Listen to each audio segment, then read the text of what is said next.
Moms and dads, boys and girls, children of all ages, welcome back to the Loudini Rock and Roll Circus, and with yet another interview. Today I'm speaking with Mitch Woods. Mitch Woods and his Rocket 88s have been the torchbearers of great American blues musical heritage, not for 3 years, but for 3 decades. They've taken their inspiration from the great jumpin boogie outfits of the late 40s and early 50s. They breathed fresh life into that music that gave birth to rock and roll. Woods styled his group after the jumpin, jivin, shoutin, and honkin, pumpin, poundin bands of like Louis Jordan, Joey and Jimmy Liggins, Amos Milburn, and Roy Milton, adding a healthy dose of New Orleans rhythm and blues, piledrivin piano, and some of his own contemporary playful lyrics. Woods and his Rocket 88s forged their own brand of music they call rock-a-boogie. Welcome, Mitch Woods. How are you, buddy? Hey, I'm good, man. Nice to talk to you. And you were just telling hello. me you just said you were just got off a blues cruise. How did that go? It's awesome. It's always the blues cruise is always amazing, but of course I get very tired because my gig is I do my Mitch Woods Club 88 piano bar, which is an all-night blues piano bar, and most nights I don't start till 1:30 in the morning. So I've been sleeping for the last 3 days just to catch up. Okay, so let's back up a little bit. Tell me a little bit. Tell us the story of Club 88. I know you talk about it on your new record, but go ahead and give the audience a little background of what the Club 88 is. Yeah, well, about 12 years ago or 13 years ago, Roger Neighbor, the producer of the Blues Cruise, invited me on as a special guest on the Blues Cruise, and he said, just do whatever the heck you want to do. And I noticed there was a piano bar on board, so I went in there and just started playing, and pretty soon I got an audience.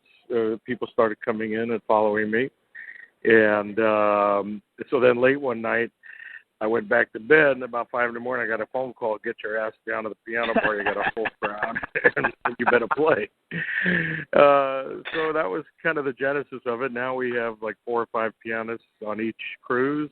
We all take shifts, but I'm kind of known for the late show, that's my gig. And then on the CD, we recorded live, as you know, in January with all my very special guests who come down and sit in with me. So that's the basis of it. And you mentioned your CD. It's Jammin' on the High Seas.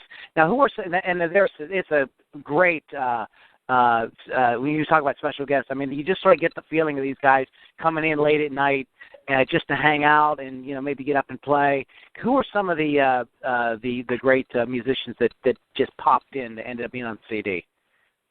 Well, on this CD, typically what happens is after everybody's finished playing their shows, they'll come down to the piano bar and play with me, and it's a more intimate situation and more unplugged, so it's a lot of fun.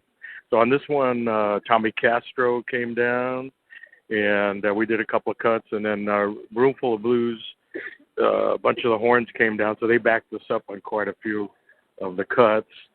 And Coco Montoya, Victor Wainwright, Billy Branch, Lucky Peterson, Dwayne Dupsy. I think I covered everybody. I can't remember now. You'll have to look at the cover. Look at the cover. It's all on there. So you've been playing. So you are a dynamite, amazing blues, boogie woogie, jump boogie piano player. Now, were you a child prodigy with the piano? How did you get in? How did you get started on the piano? Yeah, no, I wouldn't say a child prodigy, but when I was about 10 years old or so, my mom was a single mom. I grew up in Brooklyn, New York. Hey, forget about it. And she used to hire the superintendent in my building to take me back and forth to kindergarten or school, wherever I was going at the time. And he's an African-American, and we stopped in at his family house, his cousins or something, and I heard somebody playing boogie piano, and I was like, wow, man, I love that. I want to do it. So about a year later, I was about 11. Fortunately, my mom remarried my stepdad, Abe, and he went out and got us a piano, and that's what got me started. But I started on classical, so I took classical they got me lessons, the first 3 or 4 years. And eventually I got bored with that, but he said, listen, now I got you a piano you're going to play. So I said, yeah, how about if I get a teacher who can teach me popular music and jazz?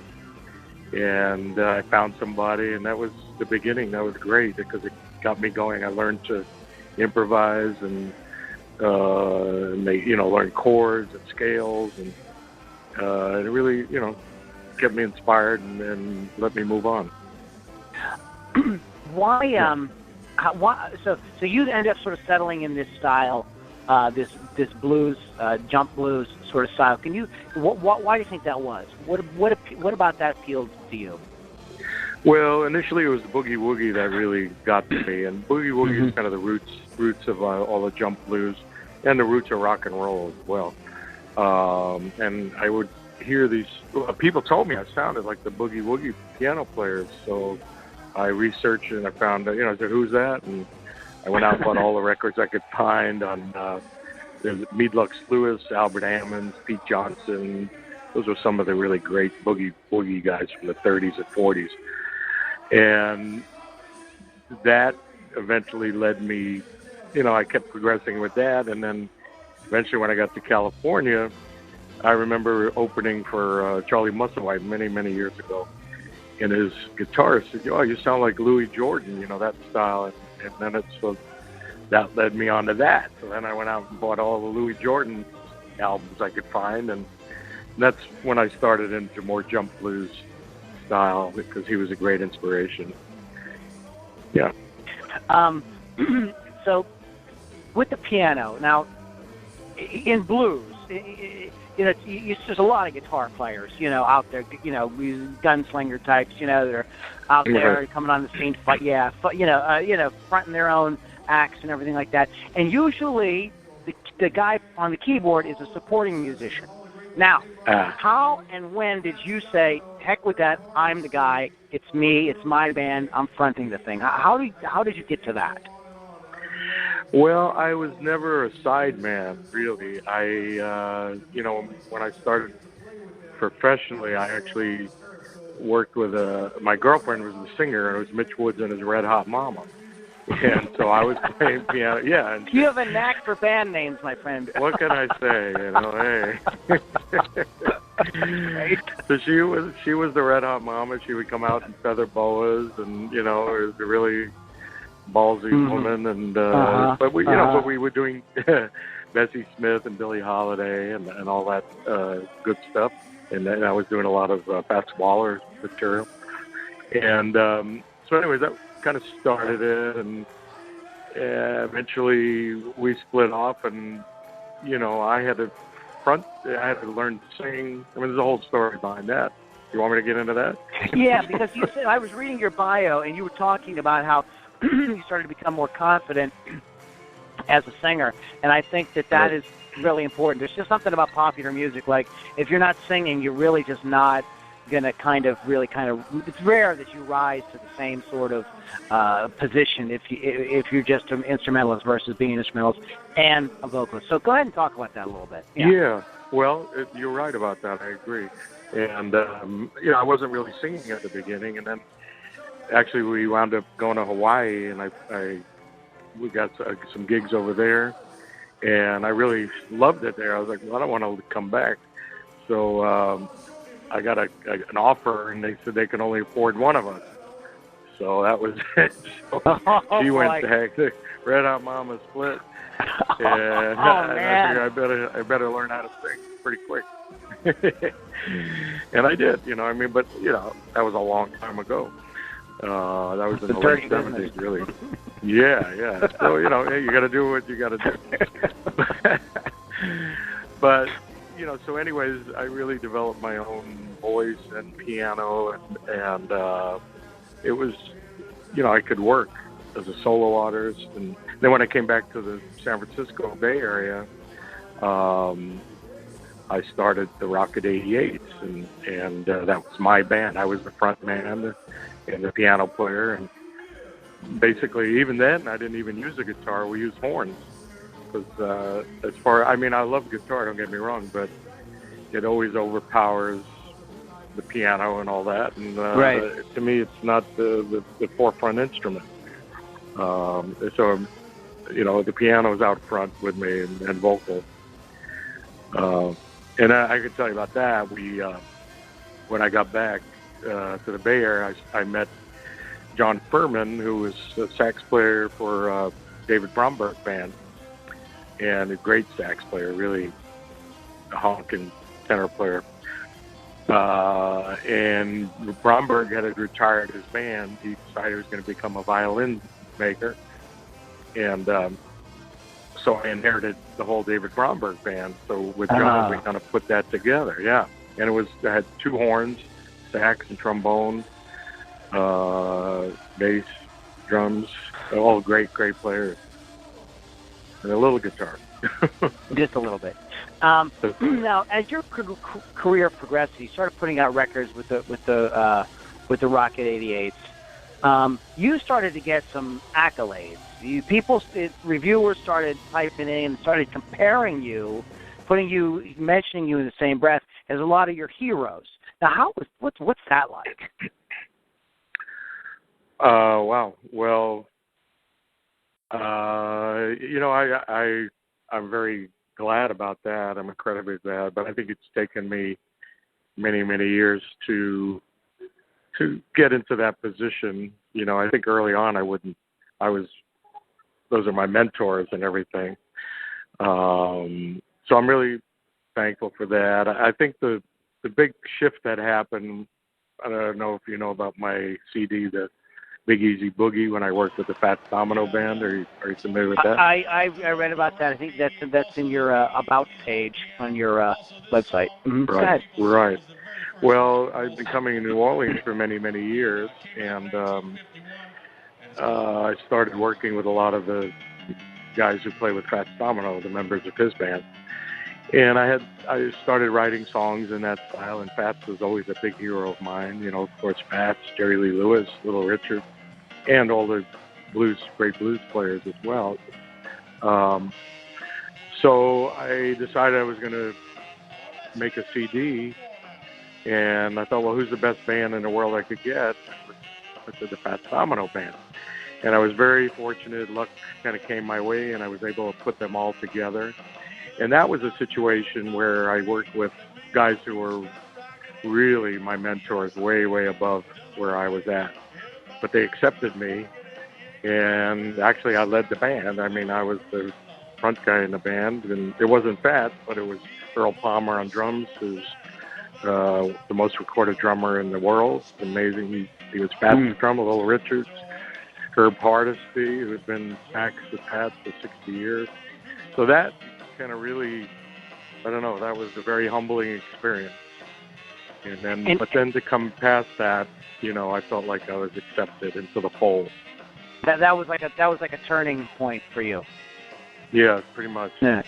And something else happened to you in New Orleans. You started to kind of become absorbed in an additional, bringing in an additional style into your playing. You want to talk a little bit about Professor Longhair and Dr. John and that?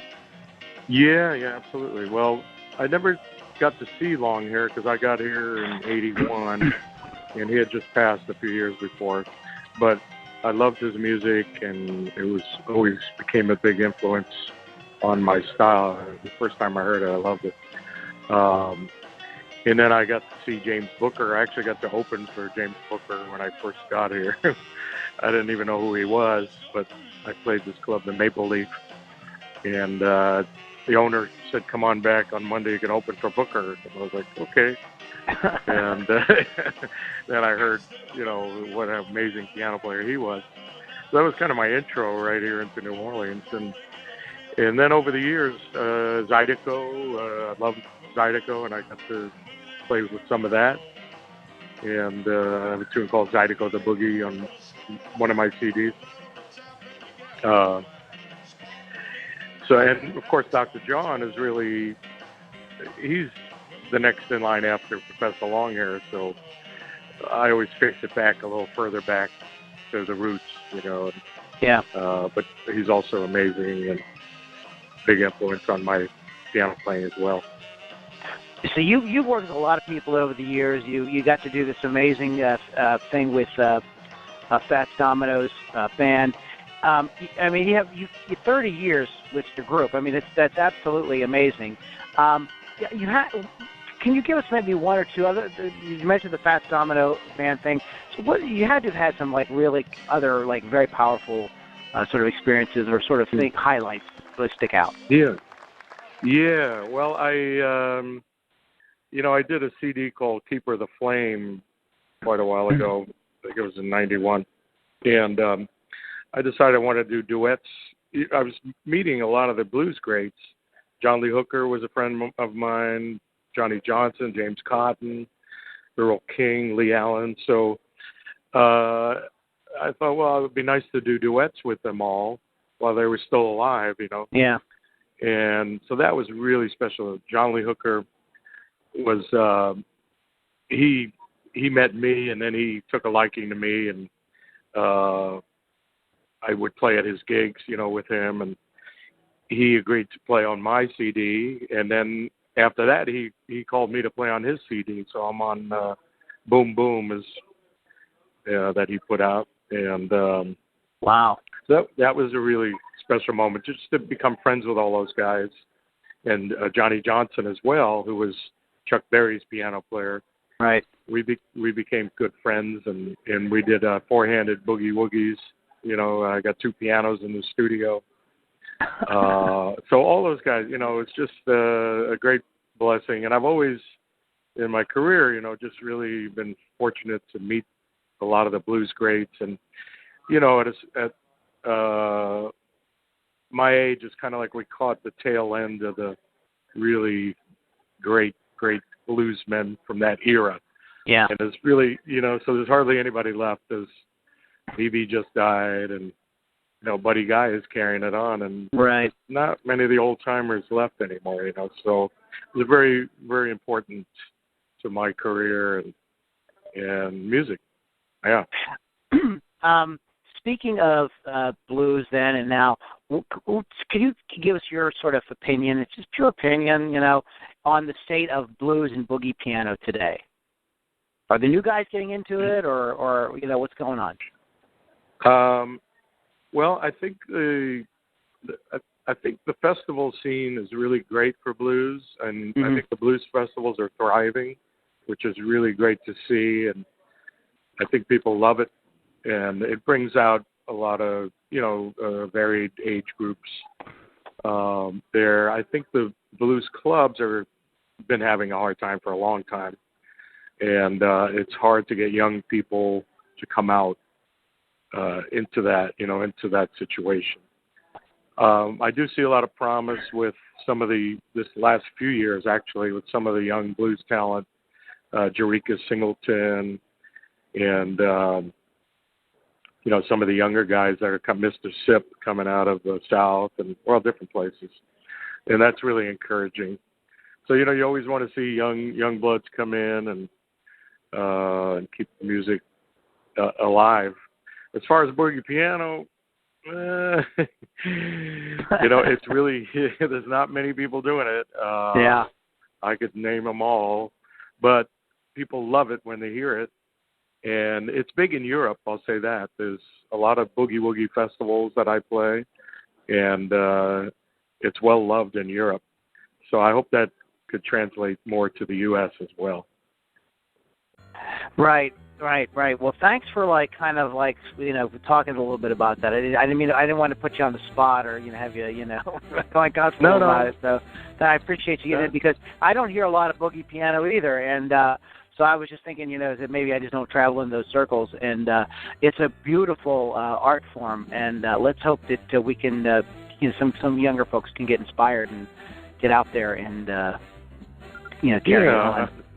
I hope so, and I hope they check out the CD, Jammin' on the High Seas, because, I get to play with all these other great musicians, and you hear a lot of piano in there, plus a lot of other great music, musicians.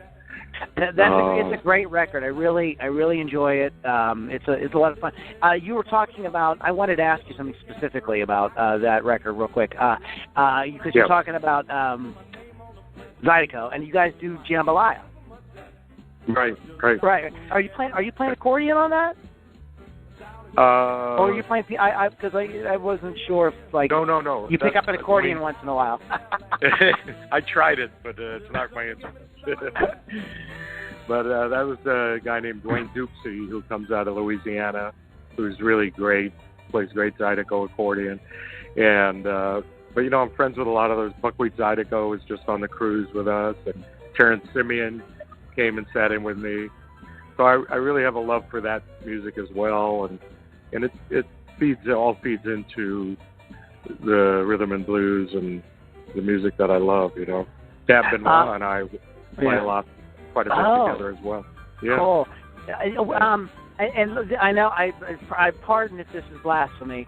Do you ever sit behind an electronic keyboard, or are you just pure? It's got to be a piano. I do.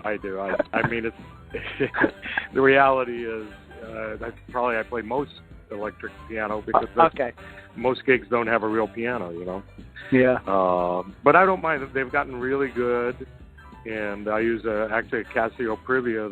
They make really great weighted action keyboards, and with a great piano sound. But of course, in Europe you find a lot more grand pianos, and at festivals and clubs. So, believe me, I always prefer that if I can have it. But that's the way it is. I understand. So what's next for Mitch Woods and his Rocket 88s? And feel free to plug anything you have going on. Well, right now I'm in New Orleans. I'm doing kind of a long-term residency here. I don't know if you can hear the music in the back. I'm in the Napoleon House. Okay. So I can't talk too much. But anyways, I'm hoping that's going to be an inspiration. It's going to be an inspiration for me. And I'll be touring, touring worldwide over this with this new CD. And then I've got I was telling you about the Keeper of the Flame CD I did with duets. Mm-hmm. I've been expanding on that, so hopefully that'll be my next project. Where I did duets with John Lee Hooker and James Cotton and Johnny Johnson. I just did a few more with Charlie Musselwhite and Joe Louis Walker and John Hammond. So now I'm here in Louisiana. Yeah, I'm going to try and record with a lot of my friends from here, and that should be my next release. So we're looking ahead to that. I'm definitely looking forward to it. For the kids at home, you can go to mitchwoods.com, and you can get all your Mitch Woods needs met there. Also Facebook. And you have a great YouTube channel too. Thank you. Yeah, it's really cool. And you on the main video, you actually invite people to say, "Hey, I'll go anywhere and play." I thought that was really cool. So he'll come anywhere, guys. Just hit him up, and he'll go and play for you. Mitch Woods. Go to my website. Send me an email. That's right. Send him an email. Get fired up. We'll get it going. Jammin' on the High Seas is the name of his latest record, recorded at the Mitch Woods Club 88 on the legendary Rhythm and Blues cruise. Features some great guest appearances by people like Tommy Castro and Papa Chubby. And Papa Chubby, I forgot about it. Yeah, I saw that on there. That's the first track I went to. Because I'm a Papa Chubby fan, but it's great. It's great to hear this guy's playing this different setting, and Mitch Woods is a bad MFer on the ivories there, guys. So you definitely want to check this out. Get all his records. Go see him play. All right. Hey, Mitch, you have a good rest of the day, man. I know you have a lot going on, so I'll let you get back to work, and we'll stay in touch. Okay? You have a good evening. Thanks so much, Lou. All right. All the best. Bye. Bye.